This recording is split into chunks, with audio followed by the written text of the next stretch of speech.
Welcome to a journey through one of the most dramatic and desperate moments of the Second World War. Tonight, we will walk together through the snow-covered forests of the Ardennes, where in the bitter winter of 1944, thousands of young men fought in what would become Hitler's final, futile gamble to change the course of history. Before we begin this journey through time, I would love to know where you are listening from tonight and what time it is in your corner of the world. Now, settle into a comfortable position. Let the tensions of your day fade away and allow yourself to be transported back to that frozen December of long ago. Our story is one of courage and desperation, of careful plans and shattered dreams, of young soldiers facing unimaginable cold and terror. The journey begins now. Chapter 1. The Gathering Storm. The autumn of 1944 painted a deceptive picture across war-torn Europe. To the casual observer, to the newspaper reader in New York or London, victory seemed almost within grasp. The Allied armies had stormed the beaches of Normandy in June, broken through the German defenses, and liberated Paris by late August. American, British, and Canadian forces were now pushing toward Germany's borders, and the Soviet juggernaut was grinding westward from the east, crushing everything in its path. In the supreme headquarters of the Allied Expeditionary Force, there was cautious optimism. General Dwight Eisenhower, the affable American who commanded this vast coalition, was coordinating the final push into Germany. His generals spoke of ending the war by Christmas, of celebrating the new year in Berlin. The mood was one of tired but genuine hope. Surely, after all the bloodshed, after all the sacrifice, the end was finally in sight. But wars, as history has shown us time and again, rarely follow the scripts we write for them. Deep in his headquarters in East Prussia, far from the advancing Allied armies, Adolf Hitler sat brooding over his maps. The man who had once commanded the greatest military force Europe had ever seen now watched as his emperor crumbled. The 1,000-year Reich, proclaimed with such arrogance just over a decade earlier, was collapsing after merely 12 years. Yet Hitler was not a man who accepted defeat gracefully. His generals might whisper about surrender, about saving what remained of Germany, but he would hear none of it. In his mind, shaped by the experiences of the First World War and distorted by ideology and amphetamine, there was still a path to victory. There was still one card to play, one desperate gamble that might turn the tide. And so, in the autumn of 1944, while Allied commanders planned their victory parades, Hitler began planning what would become the largest battle fought by American forces in the entire war. The stage was being set for an epic confrontation. The players were moving into position, though most did not yet know their roles.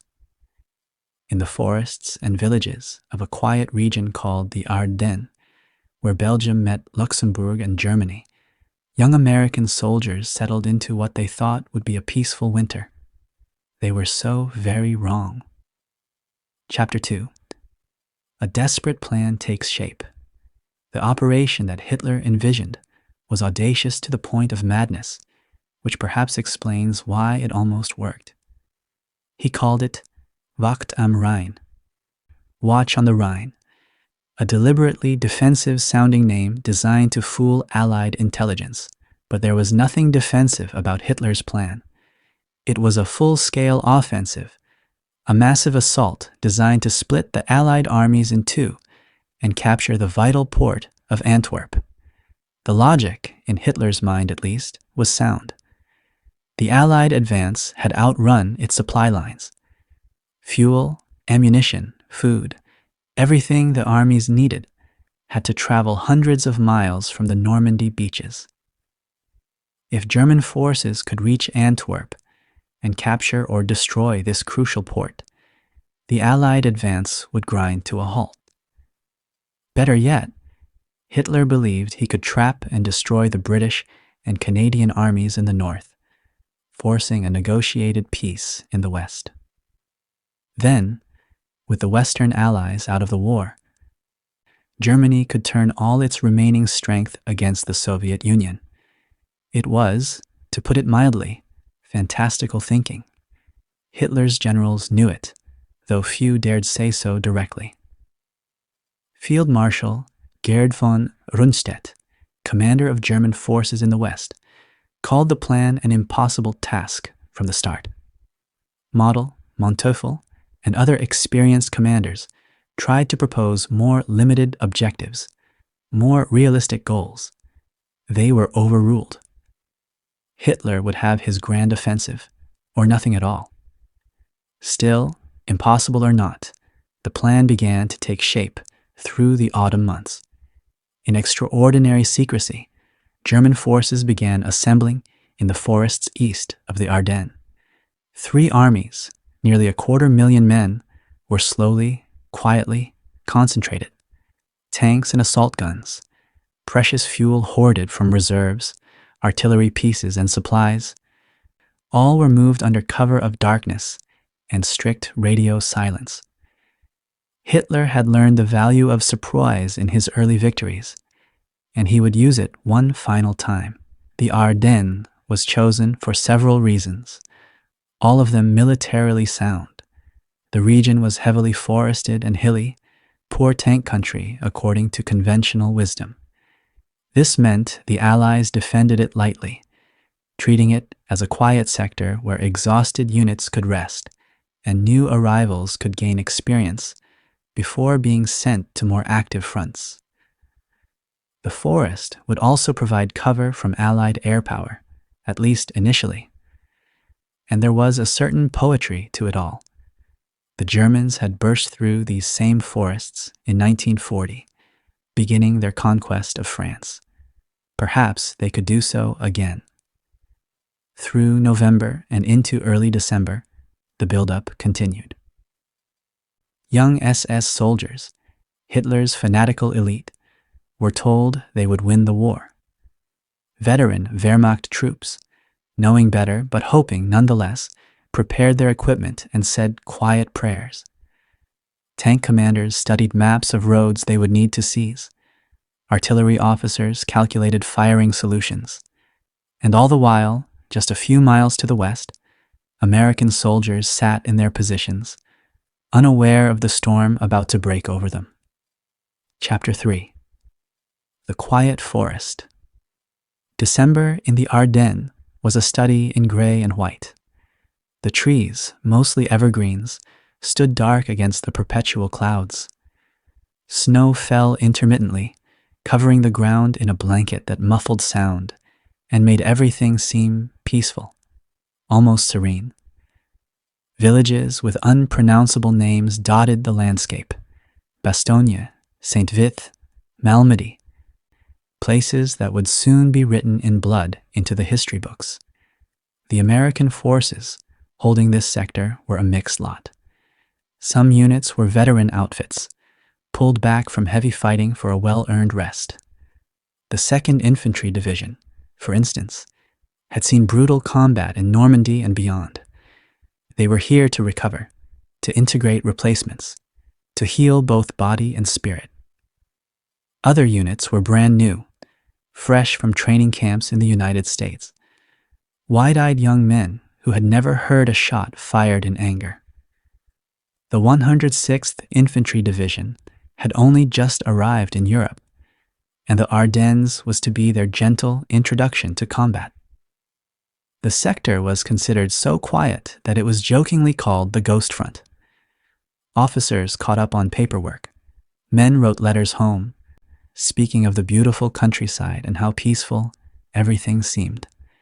Some harbored hopes they might make it through the war without ever having to fire their weapons. In the towns behind the lines, soldiers went to see movies, drank beer in local taverns, and flirted with Belgian girls.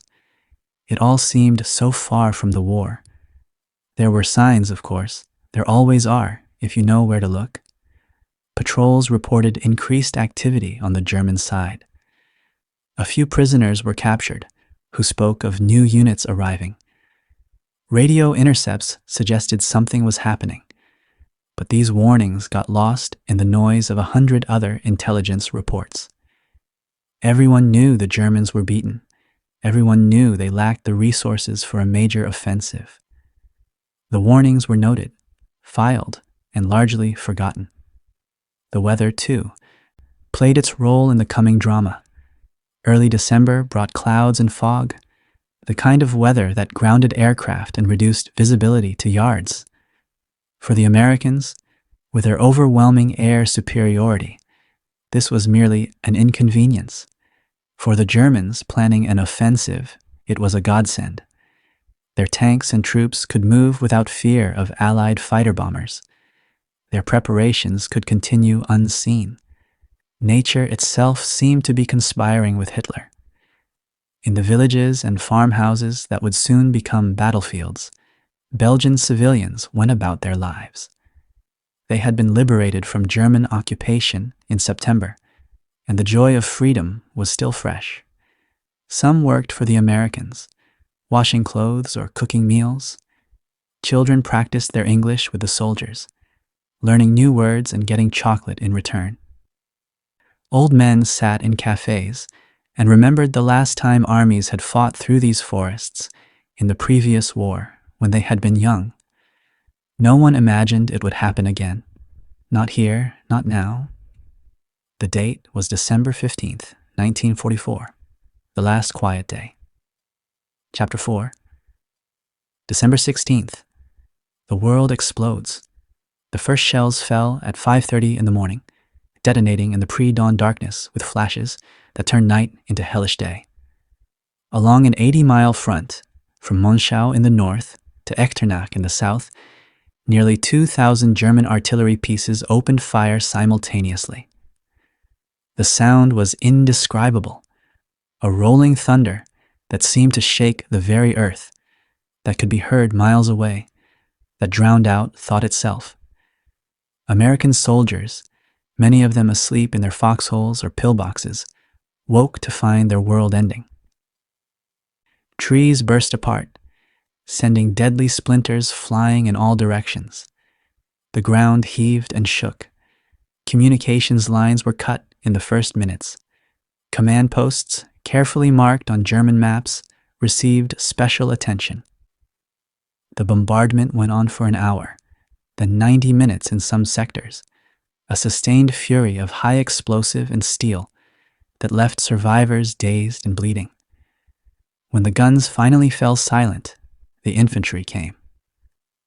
Out of the morning mist and smoke, speaking German and wearing field gray, they advanced in numbers that seemed impossible. Entire divisions emerged from forests that were supposed to be empty. The Americans, those who survived the barrage, found themselves facing overwhelming odds. In some places, they fought back with desperate courage. In others, cut off and surrounded, they had no choice but to surrender. The northern shoulder of the attack was held by divisions of the 1st SS Panzer Corps, elite troops under the command of Joachim Piper, a ruthless SS colonel who had been ordered to reach the Meuse River within 2 days. His battle group, equipped with Tiger tanks and riding in half-tracks, was to smash through the American lines and drive deep into the Allied rear. Speed was everything. The plan depended on capturing American fuel dumps, on moving faster than the Allies could react. In the center, 2 more German armies pushed forward. Their objective was the vital road junction of Bastogne, a town of no particular importance except that every major road in the region ran through it. Whoever controlled Bastogne controlled movement throughout the Ardennes. The Germans knew they needed it. The Americans would learn. And in the south, another German army pressed forward, its role to protect the southern flank of the offensive and prevent American forces from counterattacking. Every German unit had been briefed on the importance of speed and aggression. They were told this was their last chance, that the fate of Germany rested on their success. Many believed it. For the American troops caught in this onslaught, the morning of December 16th became a nightmare of confusion and terror. Units were overrun before they could send word of what was happening. Others fought desperate delaying actions, giving their lives to slow the German advance even by hours. Radio operators sent frantic messages before their positions were overwhelmed.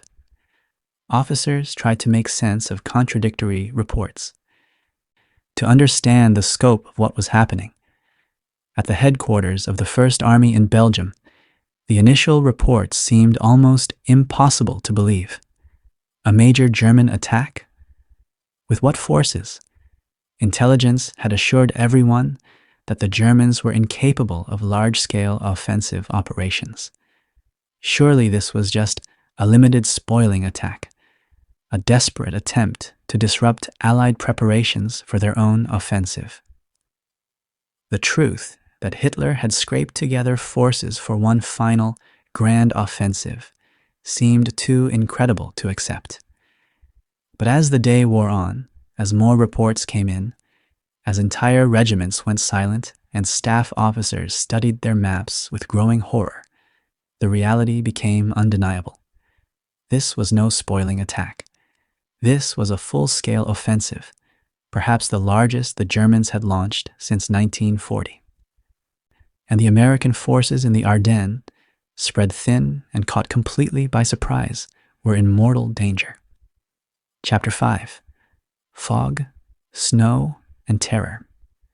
The weather that had aided German preparations now became both friend and enemy to all involved.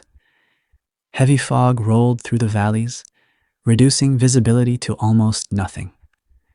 Snow fell steadily, making roads treacherous and fields impassable. The cold was bitter, the kind that seeps into bones and makes simple tasks agonizing. Soldiers on both sides struggled, not just against each other, but against the elements themselves. For the Americans, scattered and confused, the weather added another dimension to their nightmare. Small groups of men, cut off from their units, wandered through the fog trying to find friendly lines. Some succeeded. Others stumbled into German positions and were captured or killed. The fog meant that battles were fought at point-blank range, often by men who couldn't see more than a few yards. The crack of rifles and the chatter of machine guns seemed to come from everywhere and nowhere at once. The German advance, so swift in the first hours, began to slow as it met pockets of stubborn resistance. At Elsenborn Ridge in the north, the 2nd and 99th Infantry Divisions, though badly battered, refused to break. They held a shoulder of the penetration, preventing the Germans from widening the breach northward. Men who had been in reserve, expecting a quiet sector, found themselves in desperate close quarters combat. They fought from foxholes filled with icy water, their fingers too numb to reload properly, their bodies running on adrenaline and terror.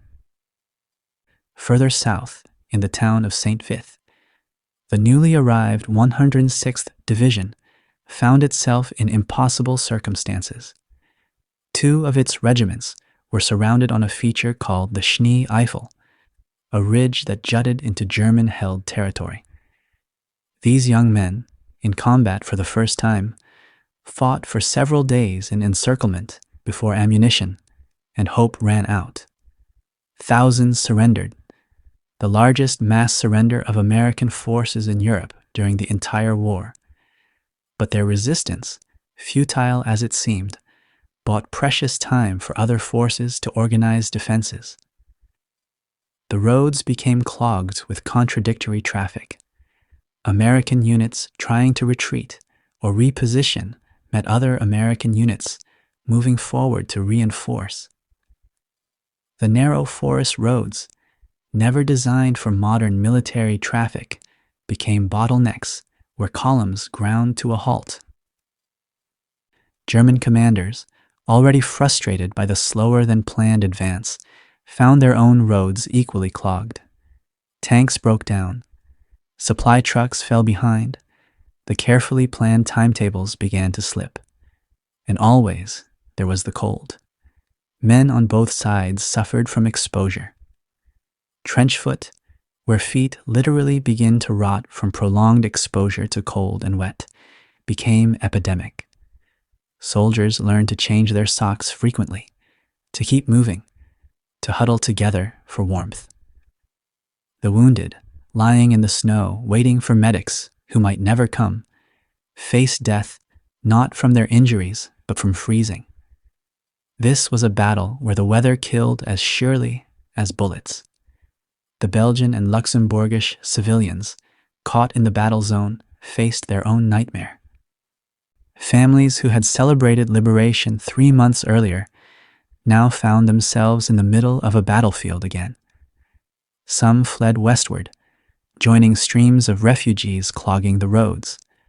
Others huddled in cellars, listening to the thunder of artillery and the rattle of tank treads on cobblestones. Many helped wounded American soldiers, hiding them from the Germans at great personal risk.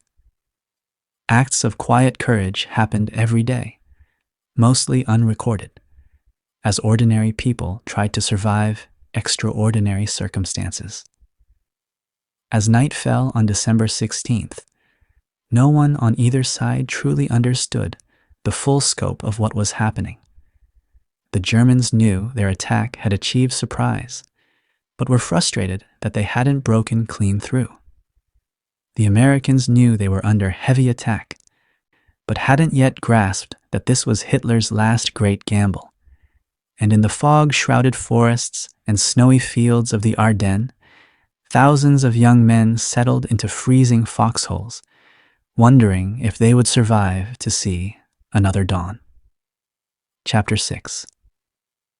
Massacre at Malmedy. On the second day of the offensive, December 17th, a tragedy unfolded that would forever mark the character of the battle. Near the town of Malmedy, at a crossroads that seemed no different from a dozen others in the region, an American convoy ran headlong into the vanguard of Kampfgruppe Piper, the SS battle group racing westward in the northern sector of the offensive.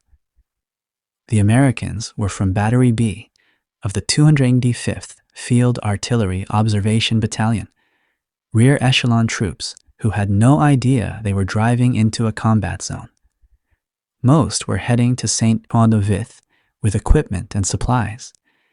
As they rounded a bend in the road, they found themselves face to face with German tanks and infantry.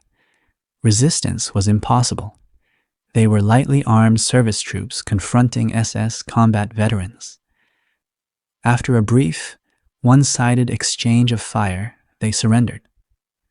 What happened next has been debated, investigated, and analyzed for decades, but the basic facts are horrifyingly clear.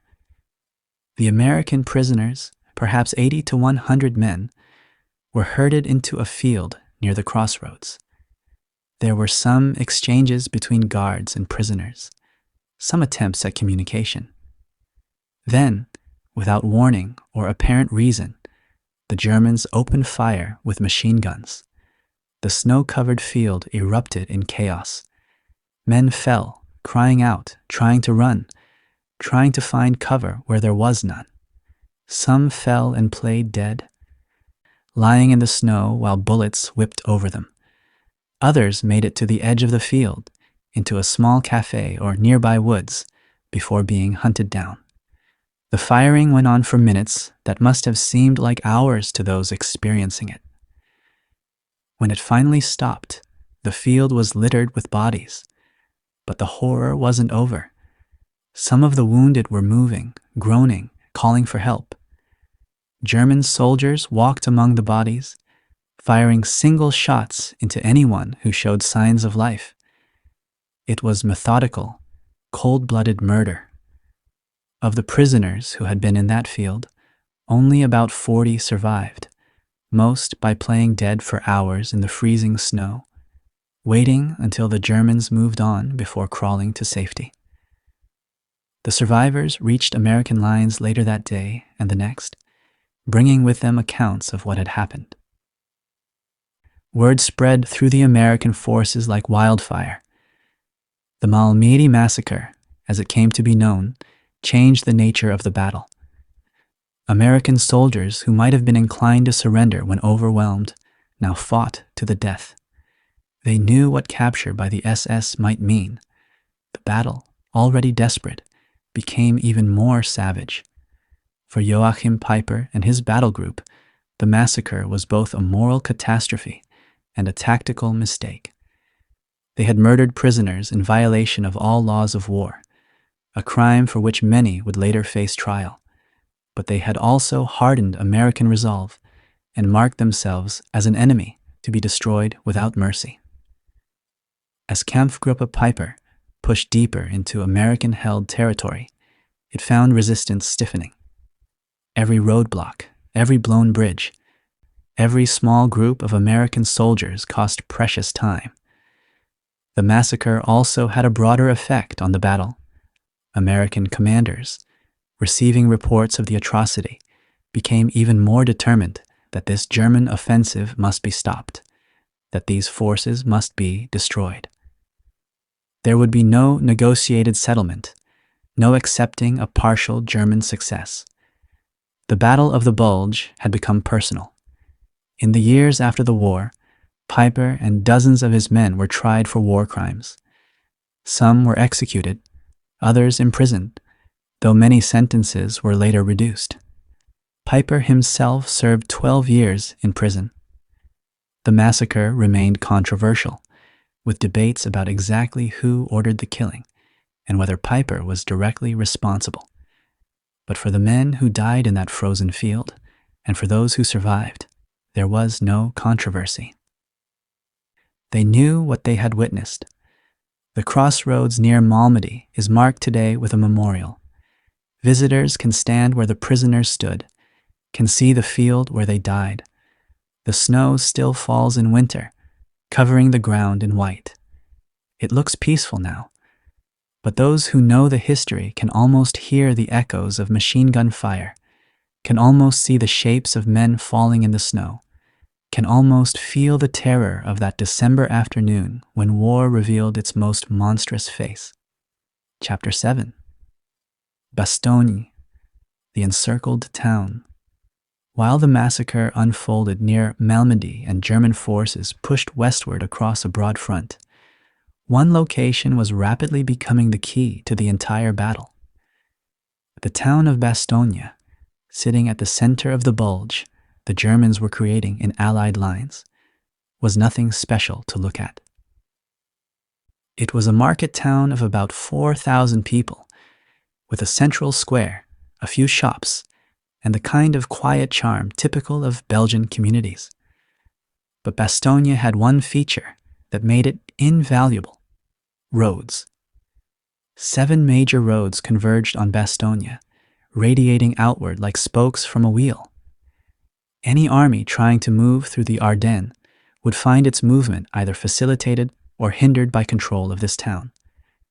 The Germans needed to capture it to maintain the momentum of their offensive. The Americans needed to hold it to disrupt German plans and serve as a base for eventual counterattack.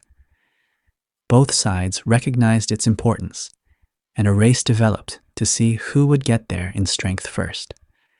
The Americans won that race, but barely.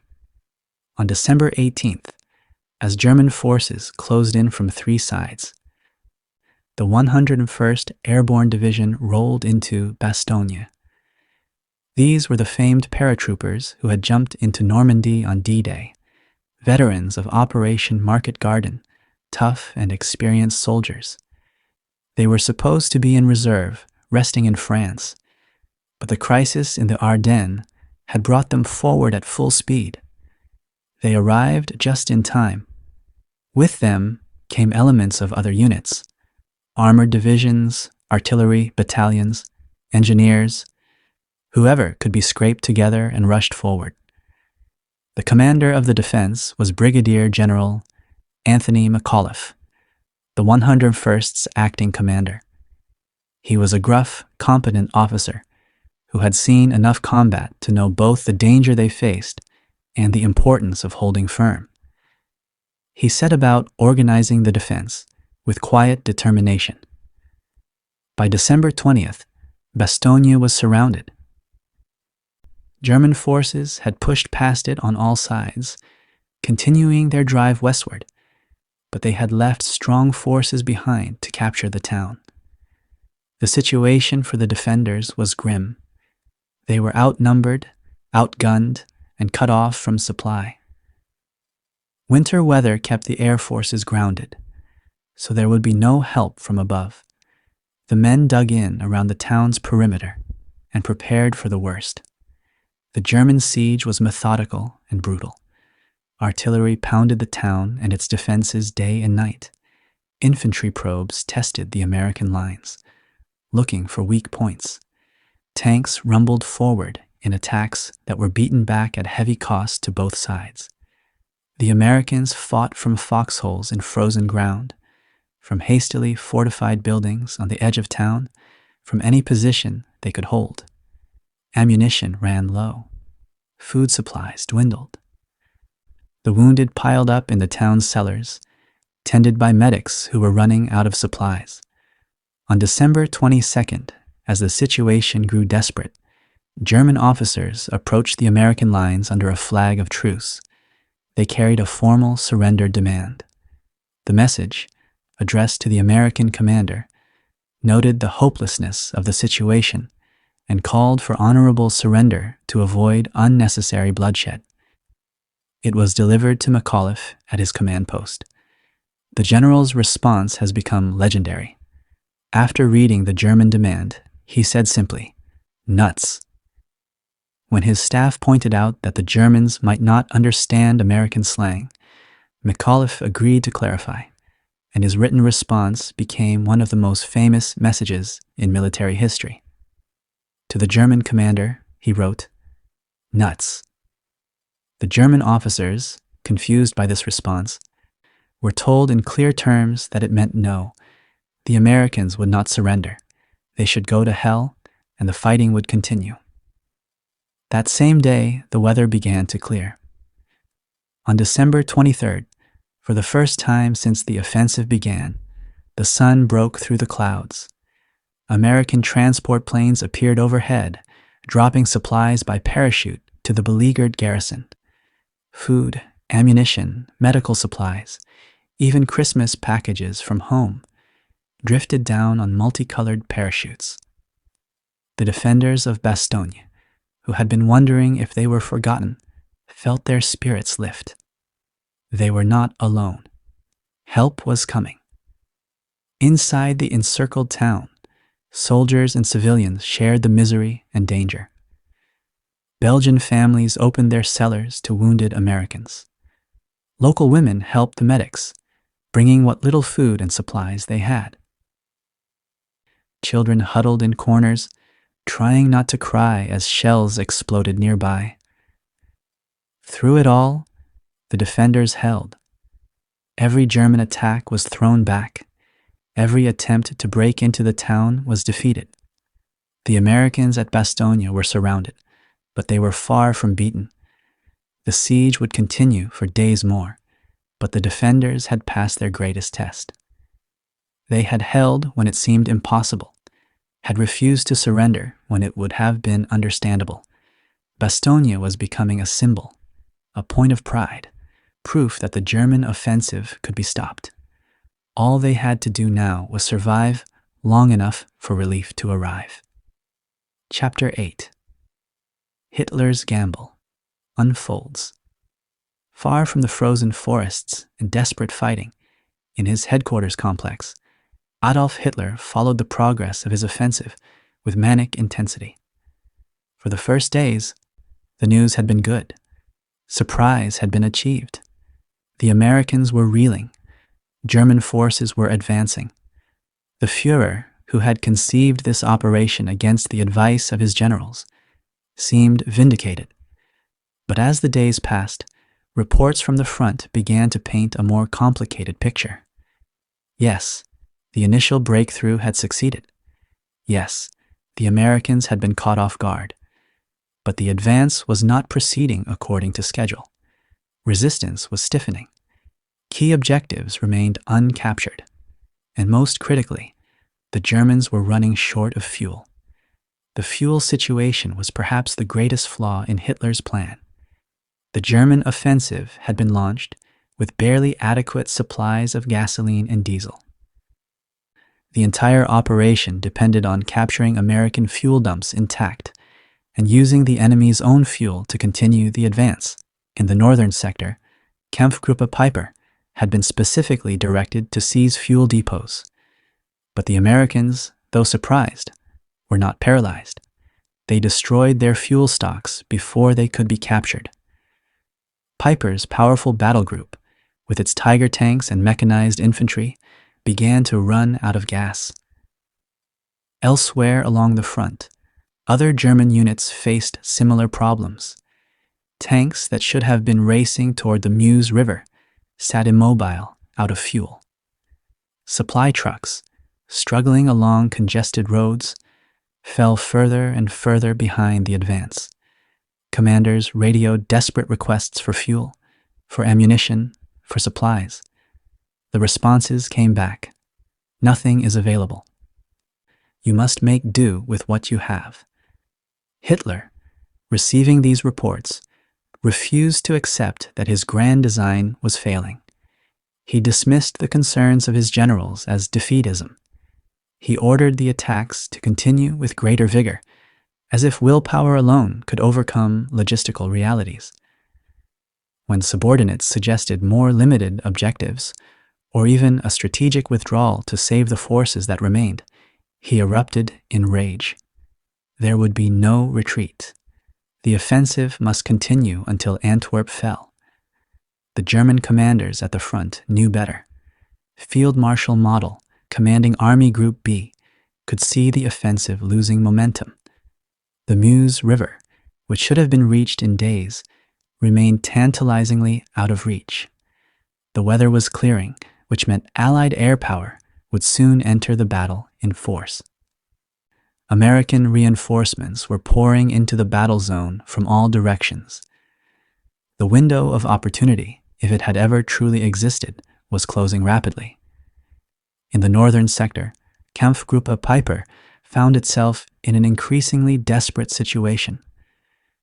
The battle group had pushed deeper into Allied territory than any other German unit, reaching within miles of the Meuse, but now it was isolated. American forces had cut its supply lines. Its tanks, out of fuel, were being abandoned. Piper himself, realizing his position was untenable, made the decision to break out on foot, abandoning his heavy equipment. It was a humiliating end to what was supposed to have been a glorious dash to the sea. The situation at Bastogne was similarly frustrating for the Germans. The town should have fallen quickly, clearing the roads for the advance to continue. Instead, it had become a fortress that absorbed attacks and tied down troops that were desperately needed elsewhere. German commanders threw regiment after regiment at the American defenses, achieving nothing but casualties. Hitler ordered that Bastogne must be taken at all costs, but the costs were becoming unsupportable. By Christmas Eve, less than 10 days into the offensive, perceptive observers on both sides could see that the German gamble was failing. The advance had created a large bulge in Allied lines, hence the battle's popular name. But it had not achieved a breakthrough. It had not split the Allied armies. It had not captured Antwerp. Most importantly, it had not changed the fundamental reality that Germany was losing the war. Hitler's reaction to this reality was to double down. He ordered new attacks, demanded greater efforts, blamed his subordinates for any and all failures. He refused to consider that the operation he had conceived might have been flawed from the start. that Germany simply lacked the resources to win a major offensive against the combined might of the United States and Britain. In his increasingly detached state, he still believed that willpower and determination could overcome material disadvantage. The tragedy for Germany was that this offensive consumed the last significant reserves the nation possessed. Thousands of experienced soldiers, hundreds of tanks and aircraft, irreplaceable fuel and ammunition, all were being poured into an operation that could not succeed. These resources, if husbanded for defense, might have prolonged the war. Spent in the snows of the Ardennes, they left Germany defenseless when the final Allied offensives came in the spring. Chapter 9. Eisenhower's response. While Hitler raged and demanded the impossible from his troops, Allied Supreme Commander Dwight Eisenhower was orchestrating a response that would demonstrate the fundamental strength of the Allied position. Unlike Hitler, who micromanaged and ignored logistics, Eisenhower understood that his greatest advantage was flexibility and overwhelming material superiority. The Germans might have achieved tactical surprise, but strategically, they had walked into a trap of their own making. The first critical decision Eisenhower made was at a meeting of his senior commanders on December 19th, just 3 days after the offensive began. While some officers were still talking about the attack as a local problem, Eisenhower saw it for what it was: a major German gamble that presented both danger and opportunity. The danger was that, if not contained, the offensive might reach vital supply dumps or the crucial port of Antwerp. The opportunity was that Hitler had committed his last reserves to a battle where the Allies could destroy them completely. At that meeting, with remarkable calmness, Eisenhower told his assembled generals that they should view this situation with enthusiasm, not alarm. The Germans had come out of their fortifications, had exposed themselves in open battle, where Allied superiority in men and materiel could be brought to bear. It was, he suggested, an opportunity rather than a crisis. Not everyone in the room shared his optimism, but his steadiness helped set the tone for the Allied response. The immediate tactical situation required rapid movement of forces. American units across France and southern Belgium were ordered to drop everything and rush toward the Ardennes. The 82nd and 101st Airborne Divisions, in reserve behind the lines, were trucked forward in the middle of the night, arriving just in time to help stem the German advance. Armored divisions were pulled from other sectors and sent racing northward. The movement of forces was on a scale rarely seen in military history. Hundreds of thousands of men and thousands of vehicles all moving toward a single battle. One of the most remarkable aspects of this response was the performance of General George Patton. Commanding the Third Army to the south of the Ardennes, Patton was in the middle of his own offensive when the German attack began.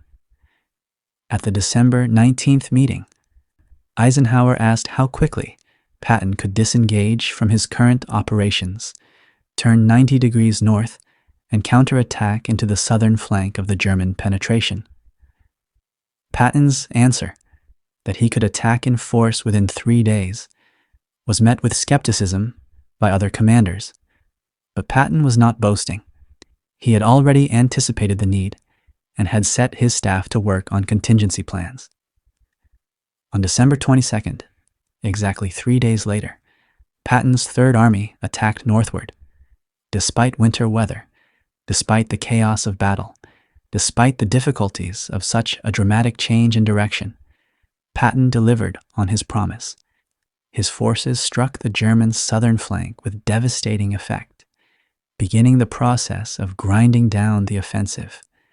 It was a military achievement of the first order, proof of both Patton's remarkable abilities and the efficiency of the American military machine. Another controversial but necessary decision was to temporarily place American forces in the northern sector under British command. Field Marshal Bernard Montgomery, commanding Allied forces in that region, took control of the American 1st and 9th Armies. This was done purely for practical reasons. Communications had been disrupted, and Montgomery's headquarters was better positioned to coordinate the northern defense. But it rankled American pride and would cause friction later. Still, it was the right decision, and Montgomery, whatever his faults, organized an effective defense that held the northern shoulder of the Bulge. Eisenhower also had to manage the broader alliance. Winston Churchill and the British government needed reassurance that the situation was under control. Stalin and the Soviets needed to know that the Western Allies were still capable of effective resistance. The American public, reading headlines about a German breakthrough and surrounded American troops, needed to maintain confidence. Through it all, Eisenhower projected calm competence, the image of a man in control of events. Behind the scenes, the Allied logistics machine performed miracles. Supplies that should have taken weeks to move were repositioned in days. Ammunition stocks were redistributed to the units that needed them most. Fuel, that precious commodity that was strangling the German offensive, flowed in abundant quantities to American forces. Reinforcements arrived from Britain, from rear areas, from training camps, a steady stream of fresh troops to replace casualties and build overwhelming strength. By December 23rd, when the weather finally cleared and Allied air power entered the battle in force, the strategic situation had fundamentally shifted. The Germans were overextended, undersupplied, and facing growing strength to their front and flanks. The Allies were hurt but unbroken, and were rapidly concentrating forces for a counteroffensive. The initiative, which Hitler had seized on December 16th, was about to change hands permanently. Chapter 10. The Skies Clear. December 23rd dawned clear and cold across the Ardennes, a welcome change after a week of fog and snow that had kept aircraft grounded. For the German forces, stretched thin and running low on supplies, that clear sky brought a new nightmare. For the American forces, battered but holding, it brought salvation. The Allied air forces had been waiting for this moment with growing frustration. Thousands of fighters and bombers sat on airfields across France and England, their pilots and crews eager to help their comrades on the ground but unable to fly in the terrible weather. Now, finally, the clouds lifted. Across dozens of bases, engines roared to life. Fuel trucks and ammunition loaders rushed to prepare aircraft for combat. Within hours, the sky over the Ardennes was filled with Allied planes. The fighter bombers came first, American P-47 Thunderbolts and British Typhoons carrying bombs and rockets. They swept over the battlefield, looking for targets. German columns, which had been able to move relatively safely under the cover of clouds, suddenly found themselves exposed and vulnerable. Tanks and trucks exploded under rocket fire. Supply convoys were shot to pieces. Any German vehicle that moved during daylight hours risked destruction from above. The psychological effect was devastating. German soldiers, many of them veterans who had faced Allied air power before, knew what those clear skies meant. They knew that the temporary advantage they had enjoyed was over. Some tried to camouflage their vehicles with branches and snow. Others huddled in forests during the day, moving only at night. But there was no real safety. The Allied pilots were skilled and aggressive, and they had complete control of the air. Heavy bombers joined the assault. American B-17s and B-24s, more typically used for strategic bombing of German cities and industries, were directed against tactical targets in the battle zone. They struck German supply depots, rail junctions, and assembly areas. The thunderous impact of hundreds of heavy bombs falling could be felt for miles. German commanders, already struggling with supply shortages, watched as their few remaining supply points disappeared in clouds of smoke and debris.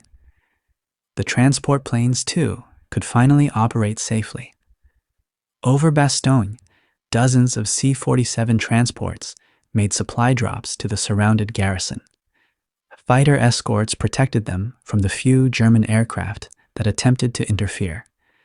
The paratroopers and other defenders in Bastogne watched the sky fill with parachutes, carrying desperately needed supplies. Medical supplies, ammunition, food, even artillery shells dangled beneath colorful canopies. Morale, already high despite the danger, soared even higher. The Luftwaffe, Hitler's air force that had once terrorized Europe, was conspicuously absent. Germany still had aircraft, still had pilots, but fuel shortages and losses meant that the Luftwaffe could mount only token resistance. Small groups of German fighters occasionally appeared, trying to disrupt the Allied air operations, but they were quickly overwhelmed by superior numbers. Some German pilots flew with desperate courage, but courage alone could not overcome the massive disparity in numbers and resources. For the soldiers on the ground, both American and German, the appearance of air power marked a turning point. The Americans, who had spent a week fighting in fog and snow, often cut off and confused, could now look up and see friendly aircraft overhead. They knew that help was coming, that they were not forgotten, that the enormous might of Allied industry and air power was being brought to bear. German soldiers, looking up at the same sky, saw their own doom approaching.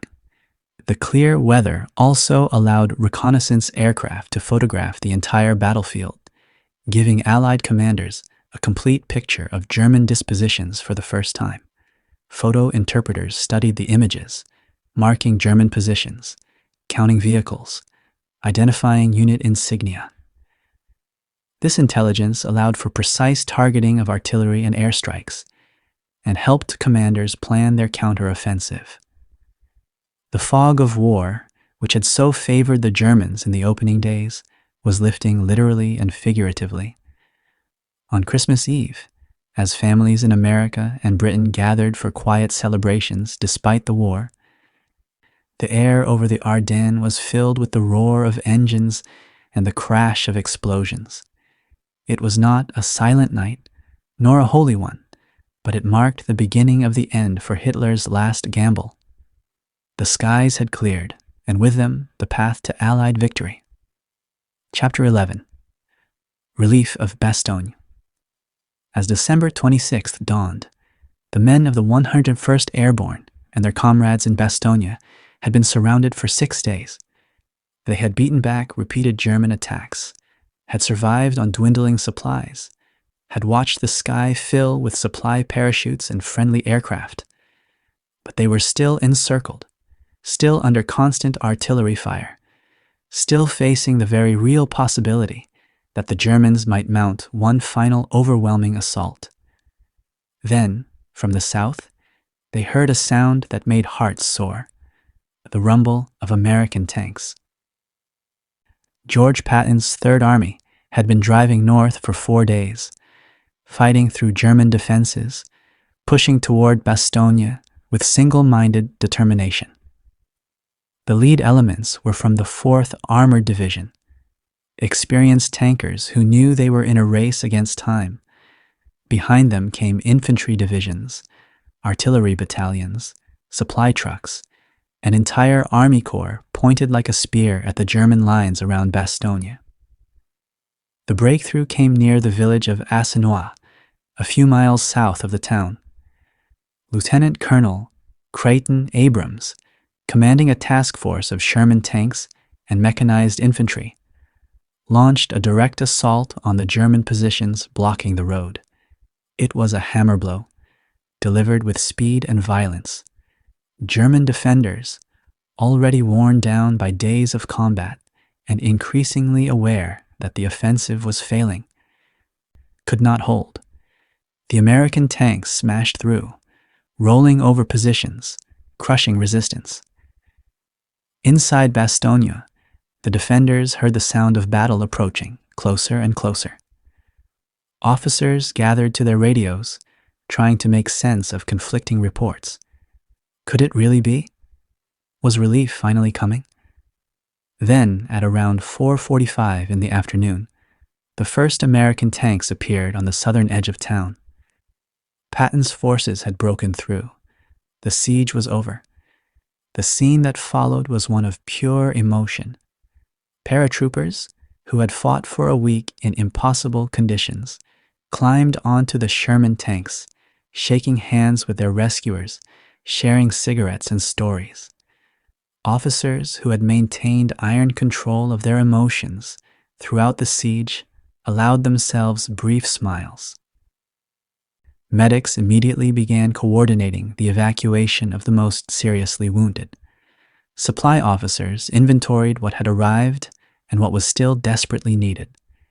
In the town square, General McAuliffe met with the commanders of the relief force. There was no grand ceremony, no formal speeches. These were tired men who had important work still to do. But there was a moment of mutual respect, of recognition that something important had been achieved. Bastogne had held. The German offensive had been denied a crucial objective. But the battle was far from over. While Bastogne was no longer completely surrounded, the salient that had been carved to reach it was narrow and under constant German attack. The relief corridor was called the Lifeline, and it was frighteningly fragile. German forces on both sides of the salient threw attacks at it, trying to cut the road and isolate Bastogne once again. For days after the initial relief, the fighting around the town continued with undiminished intensity. The German command, too late, realized that Bastogne had become a trap for their forces rather than an objective. Entire divisions were tied down trying to recapture a town that now served as a base for American counterattacks. Hitler, still refusing to accept reality, ordered renewed assaults on Bastogne, even as his offensive collapsed elsewhere. German soldiers, exhausted and increasingly demoralized, attacked because they were ordered to, but their hearts were no longer in it. For the civilians of Bastogne, relief brought mixed emotions. They were grateful for liberation, grateful to the American soldiers who had defended them, but their town was in ruins. Homes had been destroyed by artillery. The town square was cratered by shells. Bodies, American and German, still lay in the streets where they had fallen. The cost of holding Bastogne had been paid not just by the soldiers, but by the civilian population who had sheltered in cellars while the battle raged overhead. In the days after December 26th, Bastogne became a symbol of American determination and courage. Newspaper reporters arrived to tell the story of the siege. Photographers captured images of the destruction and the weary but triumphant defenders. McAuliffe's "nuts" response to the German surrender demand became famous worldwide. The 101st Airborne earned eternal glory. But for the men who had been there, who had lived through the siege, the memory was more complex. They had won, yes, but the cost had been high, and the battle was not yet finished. Chapter 12. The German Retreat. By the end of December 1944, the situation in the Ardennes had reversed completely. The German forces that had smashed through American lines on December 16th were now themselves retreating, harried by constant air attacks and ground assaults. The Great Offensive, conceived in desperation and launched with high hopes, had failed utterly. The collapse came gradually, then suddenly. Individual units, cut off and out of supplies, surrendered or were destroyed. Tank crews, out of fuel, abandoned their vehicles and tried to retreat on foot. Artillery batteries fired their last shells and then limbered up their guns for the long walk back to Germany. The proud SS divisions, which had led the assault, found themselves fighting desperate rearguard actions to cover the retreat of less capable units. The winter weather, which had initially aided the Germans, now made their retreat a nightmare. Roads were choked with abandoned vehicles. Wounded men froze to death in the backs of trucks that had run out of fuel. Entire units got lost in the fog and snow, wandering through forests until they stumbled into American positions and surrendered. The retreat became a rout, and the rout became a disaster. Allied forces, sensing victory, pressed their attacks with renewed vigor. Patton's Third Army drove northward, seeking to cut off the German retreat. Montgomery's forces in the north pushed southward. If the two forces could link up deep in the German rear, they could trap hundreds of thousands of German soldiers. Hitler, belatedly recognizing the danger, finally gave permission for his forces to withdraw. But even that order came too late for many units. The battlefield itself was a scene of devastation. For miles in every direction, the snow was churned to mud by tanks and trucks, stained with oil and blood. Abandoned vehicles lined the roads, some destroyed by air attack, others simply out of fuel and left behind. Bodies lay where they had fallen, American and German together, a testament to the savagery of the fighting. Belgian and Luxembourgish civilians emerged from their cellars to survey the destruction, to begin the long process of rebuilding lives and communities. The German army that staggered back across the border in early January 1945 bore little resemblance to the force that had attacked 3 weeks earlier. Entire divisions had been destroyed. Thousands of Germany's best remaining soldiers were dead or captured. Hundreds of tanks, assault guns, and artillery pieces had been lost. The fuel that had been hoarded for this offensive was gone. Most critically, the psychological blow was devastating. The German soldiers knew now that the war was truly lost, that no miracle would save them. For Hitler, raging in his bunker, the failure of the Ardennes offensive marked the beginning of his final descent into delusion. He blamed his generals, blamed the weather, blamed everyone but himself. He could not accept that his grand plan had been flawed from the start, that Germany simply lacked the resources to challenge the combined might of America, Britain, and the Soviet Union. In the weeks and months that followed, he would continue to issue orders for counteroffensives and victories, but they were the ravings of a man detached from reality. The Allies, in contrast, could take satisfaction in a defensive battle well fought. They had been surprised, had taken heavy casualties, had lost ground and material, but they had not broken. They had held key positions like Bastogne and Elsenborn Ridge. They had rushed reinforcements forward with impressive speed. They had counterattacked when the moment was right. And most importantly, they had destroyed a German army that could never be replaced. As January progressed, the front lines returned roughly to where they had been on December 15th. The Bulge in Allied lines was eliminated. The ground that had been lost was retaken, but the strategic situation was fundamentally different. Germany had spent its last reserves in this gamble. The path to the Rhine River, and beyond it to the heart of Germany, was now open. The war in Europe would continue for 4 more months, but the Battle of the Bulge marked the last time Germany could mount a major offensive. From here, it would be retreat all the way to Berlin. Chapter 13. The Human Cost. Numbers can tell part of the story of the Battle of the Bulge, but only part. The statistics are staggering. Nearly 20,000 American soldiers killed, another 60,000 wounded or captured. German losses were similar or higher, though exact figures remain disputed. Hundreds of Belgian and Luxembourgish civilians died, caught in the crossfire or killed in artillery bombardments. These numbers represent the largest battle fought by American forces in World War II, and one of the bloodiest encounters of the entire conflict. But behind every number was a person, a life, a story. The young private from Iowa who died in his foxhole on the first day, never having fired his rifle in combat.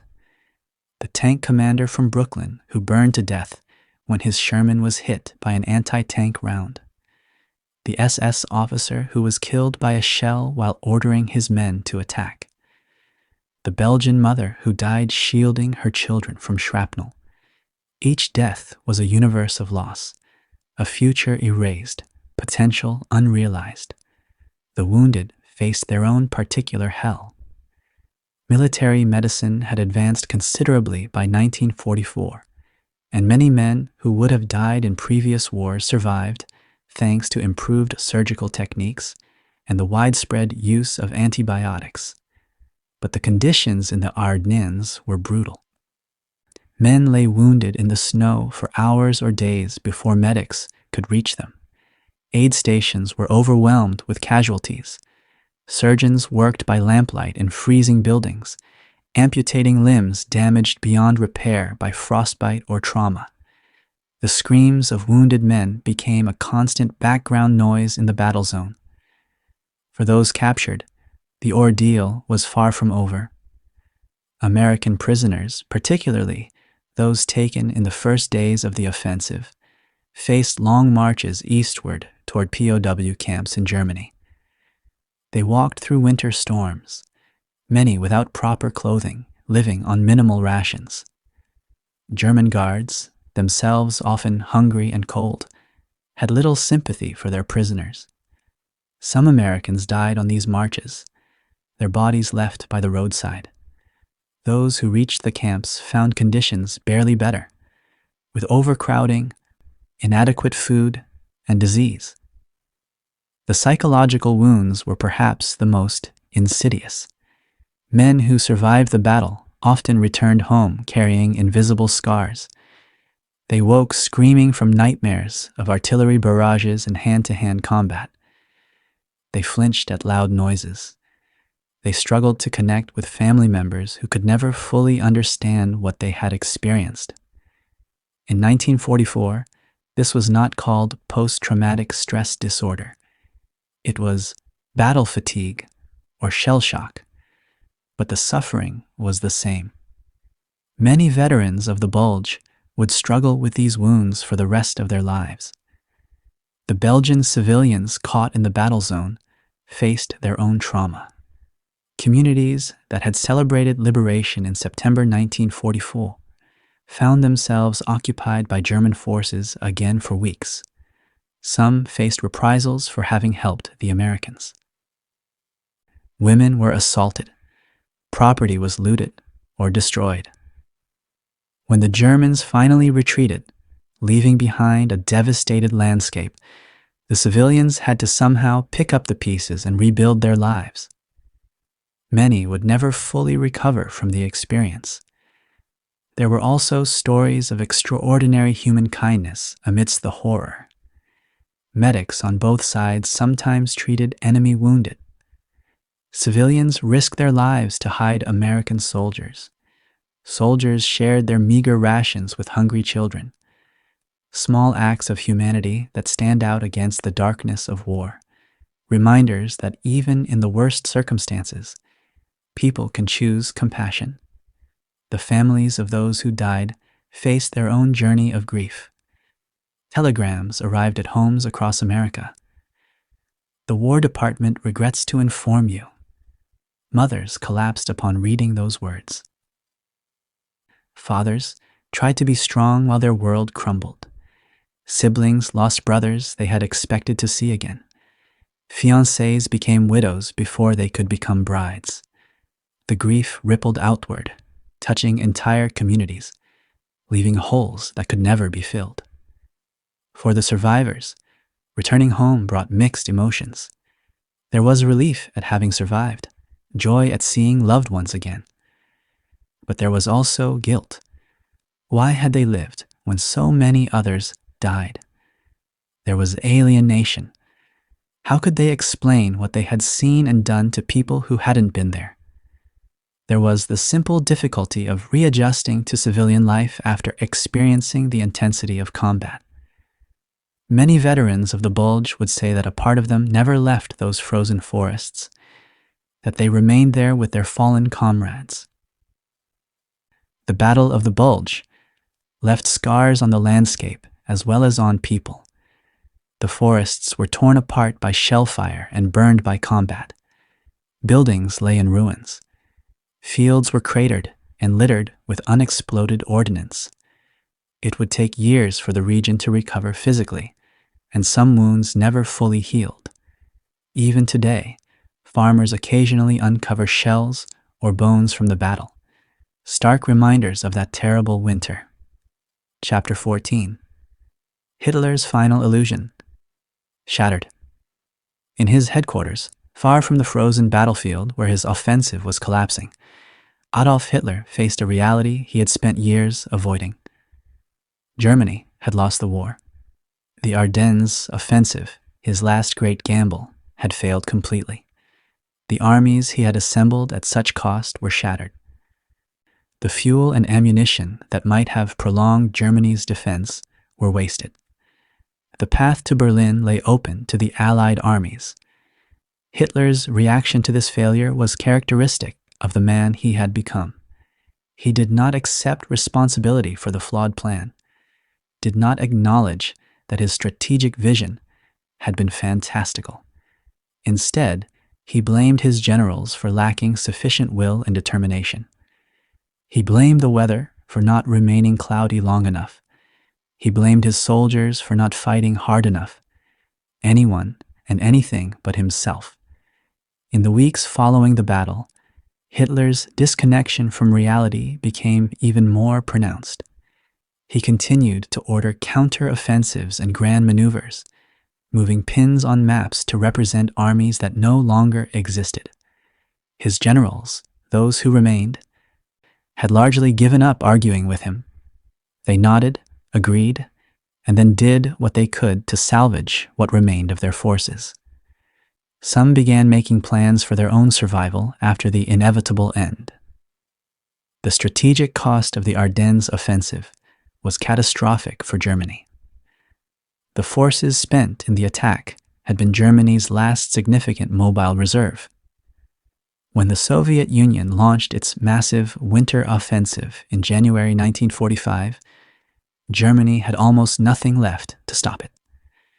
The Red Army rolled across Poland and into Germany itself, encountering resistance that was fierce, but ultimately futile. The resources wasted in the Ardennes might have slowed that advance, might have bought time. Instead, they were gone. In the West, too, the failure of the offensive opened the door to rapid Allied advances. The Rhine River, which might have been a formidable defensive barrier, was crossed with relative ease in March 1945. German units, demoralized and weakened, surrendered in large numbers. The vaunted German army, which had conquered most of Europe in 1939 to 1940, was collapsing. And for this, Hitler's gamble in the Ardennes bore significant responsibility. The Luftwaffe, Hitler's air force, had made one final major effort during the Battle of the Bulge. On January 1st, 1945, in an operation called Bodenplatte, hundreds of German aircraft attacked Allied airfields in France and Belgium. The raid achieved surprise and destroyed numerous aircraft on the ground. It looked like a success. But the cost was devastating. The Luftwaffe lost more than 200 aircraft and, more critically, hundreds of experienced pilots. These losses could not be replaced. After Bodenplatte, the Luftwaffe ceased to be an effective fighting force. Hitler had spent his air force in one dramatic gesture. gaining nothing of strategic value. For the German people, the failure of the Ardennes offensive marked the beginning of the end. Throughout the war, Nazi propaganda had promised ultimate victory, had assured citizens that secret weapons and new strategies would turn the tide. The offensive had been announced as a great victory, a turning point. When it became clear that the offensive had failed, that American and British forces were pushing into Germany itself, the psychological impact was profound. What little remained of civilian morale began to crack. Hitler himself would survive the failure of his Ardennes gamble by less than 4 months. As Soviet forces closed in on Berlin, as his empire collapsed around him, he would finally face the reality he had denied for so long. On April 30th, 1945, with Soviet soldiers literally blocks away from his bunker, Hitler took his own life. His final act was characteristic. He blamed everyone else for the failure of his vision, accepting no responsibility, offering no apology for the destruction he had wrought. The generals who had participated in the Ardennes offensive faced varied fates. Some, like Model, committed suicide rather than face capture and trial. Others, like von Rundstedt, were captured by Allied forces and spent time as prisoners before being released. A few managed to escape to South America or disappear into new identities. Many were tried for war crimes, though the focus was generally on Holocaust-related crimes rather than military actions in the Ardennes. The exception was Joachim Peiper and his men, who faced trial for the Malmedy massacre.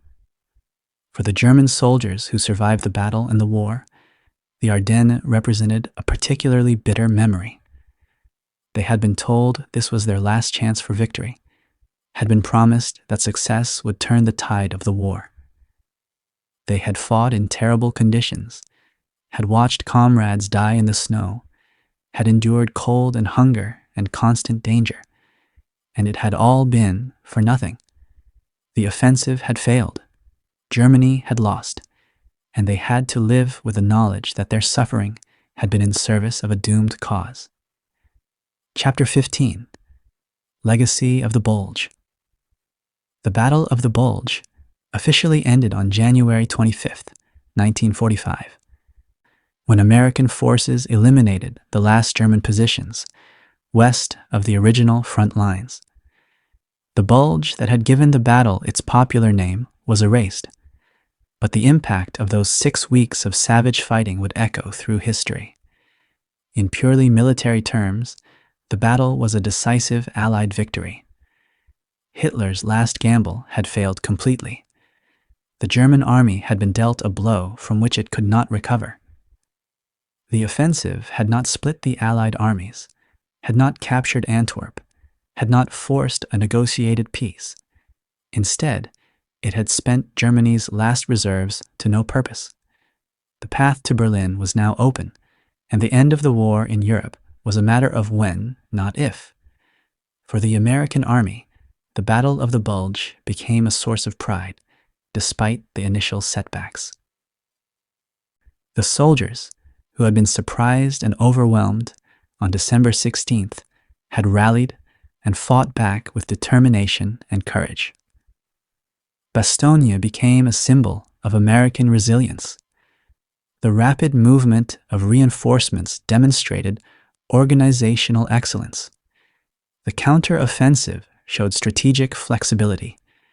American forces had faced one of history's finest military machines and had emerged victorious. The battle also accelerated the end of the war, though not in the way Hitler intended. By wasting his last reserves in a futile offensive, Hitler ensured that Germany would have nothing left when the final Allied pushes came in the spring.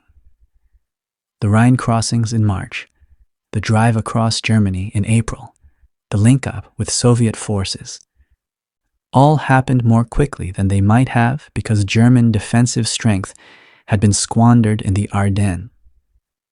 In trying to prolong the war, Hitler had shortened it.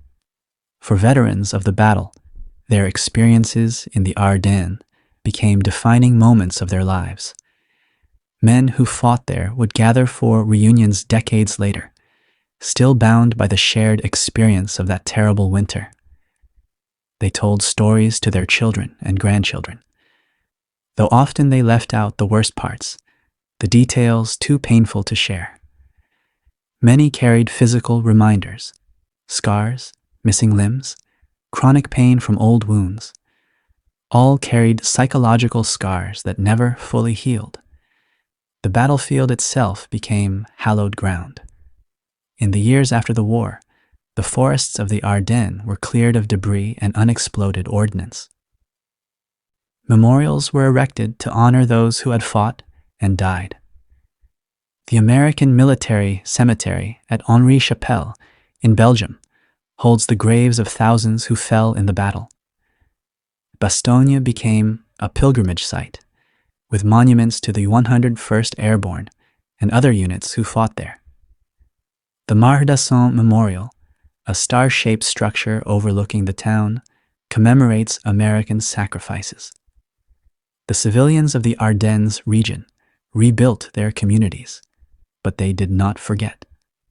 In towns and villages across Belgium and Luxembourg, there are plaques and monuments marking events of the battle. Elderly residents still remember the winter of 1944-45. Remember the American soldiers who fought to protect them. Remember the cost of liberation. Every year, on the anniversary of the battle, ceremonies are held to honor the fallen and ensure that the sacrifice is remembered. Historians continue to study the Battle of the Bulge, debating aspects of strategy, leadership, and execution. Books are written, documentaries filmed, veterans interviewed before they pass on.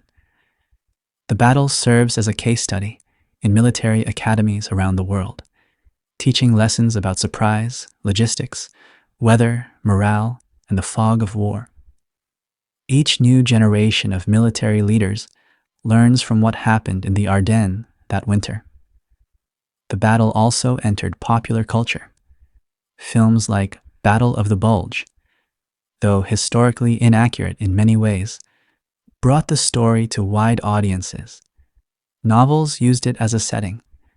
The Siege of Bastogne and Macauliffe's Nuts reply became American legends. The 101st Airborne stand became part of the mythology of American military excellence. Whether these popularized versions captured the true horror and complexity of the battle is debatable, but they ensured that the memory endured. Perhaps the most important legacy of the Battle of the Bulge is the reminder of the capacity for courage in the face of overwhelming adversity. The soldiers who held Bastogne while surrounded, who fought through fog and snow, who refused to break despite being outnumbered and outgunned, demonstrated the power of human determination.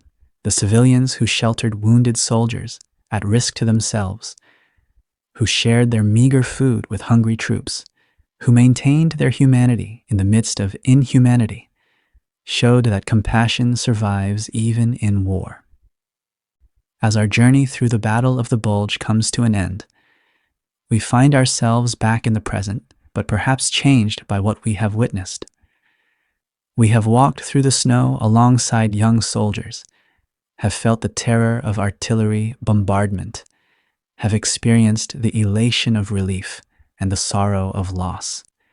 We have seen courage and cowardice, determination and despair, the best and worst of humanity all tangled together in the frozen forests of the Ardennes. The Battle of the Bulge was Hitler's last gamble, a desperate attempt to change the course of a war that Germany had already lost. It failed, as it was almost certainly doomed to fail from the start. But in that failure, thousands of young men on both sides paid with their lives. Communities were destroyed. Families were shattered. The cost was immense, and we must never forget it. Yet, from that terrible winter, also came stories of remarkable courage and endurance. American soldiers who held impossible positions because surrender was unthinkable. Medics who braved fire to treat wounded. Civilians who risked everything to help.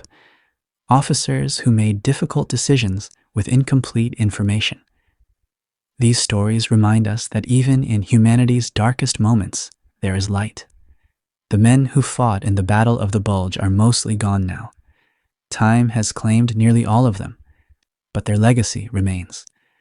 The world they fought to preserve, however imperfect, continues. The lessons they taught about courage, determination, and sacrifice endure. And the memory of what happened in those frozen forests serves as a reminder of the terrible cost of war and the importance of peace. As you return to your own life, to your own time and place, perhaps take a moment to reflect on what we have learned together. Remember the young soldiers who fought in the snow, fighting not for grand ideals, but for their comrades beside them, for their families at home, for a future they hope to see. Honor their memory by valuing the peace they helped secure, by cherishing the freedom they defended, by never forgetting the price that was paid. Thank you for joining me on this journey through history. May you find rest in whatever remains of your night or day, and may the stories of those who came before us inspire us to be better, to choose courage over fear, compassion over cruelty, hope over despair.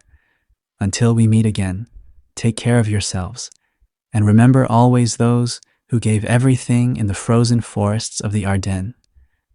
Sleep well, dear listener. The journey is complete.